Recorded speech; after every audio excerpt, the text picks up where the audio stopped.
স্বাগতম জনাইছোঁ জ্ঞানশট ক্ৰেছ কোৰ্সৰ অন্য এটা ক্লাছলৈ।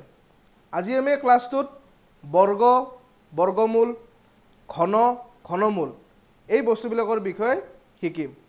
কাৰণ এই বস্তুবোৰ তোমালোকৰ অংকবোৰ কৰোঁতে বৰ্গমূল, ঘনমূল এই বস্তুবিলাক পাই থাকা।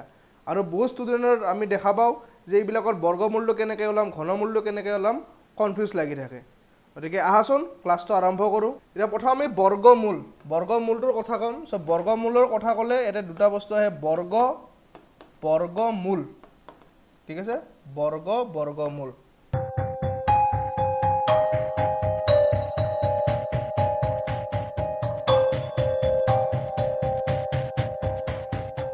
কিছুমানে টানো পাবা, কিছুমানে সহজো পাবা। যিবিলাকে সেই নিয়মটো জানা ভাল কথা।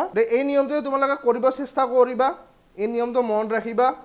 বৰ্গমূল ওলাব লাগিলে তোমালোকে এই ধৰণে কৰি দিবা, হৰণ কৰি দিবা, হৰণ কৰি দিলে তোমালোকৰ বৰ্গমূল ওলাব পাৰিবা। এতিয়া আহা আমি ঘনমূললৈকে যাওঁ। ঘনমূল কি?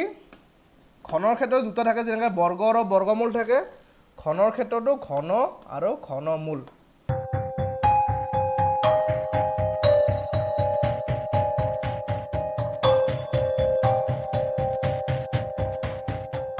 এশ 25 ঘনমূল ওলাব দিছে। এতিয়া ঘনমূল কেইটা তোমালোকৰ যদি মনত থাকে ডাইৰেক্টটো উত্তৰটো ওলাব পাৰিবাই।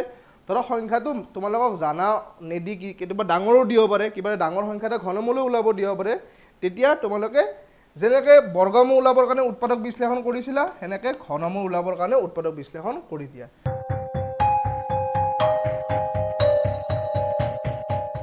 গতিকে এইখিনিয়ে আছিল ঘনমূল বৰ্গমূলৰ ওপৰত। এইবিলাক নিয়মবিলাক মনত ৰাখিবা। যি নিয়ম মই শিকাই আহিছোঁ এই নিয়মবোৰ মনত ৰাখিবা। এই নিয়মবোৰ মনত ৰাখিলে তোমালোকে নিশ্চয় পৰীক্ষাৰ অংকবোৰ সোনকালে কৰিব পাৰিবা। ক্ৰেছ কোৰ্স আমাৰ ছাবস্ক্ৰাইবাৰৰ কাৰণে একেবাৰে সম্পূৰ্ণ বিনামূলীয়া। গতিকে ক্ৰেছ কোৰ্স পাবলৈ আপোনালোকে সোনকালে ছাবস্ক্ৰাইব কৰক।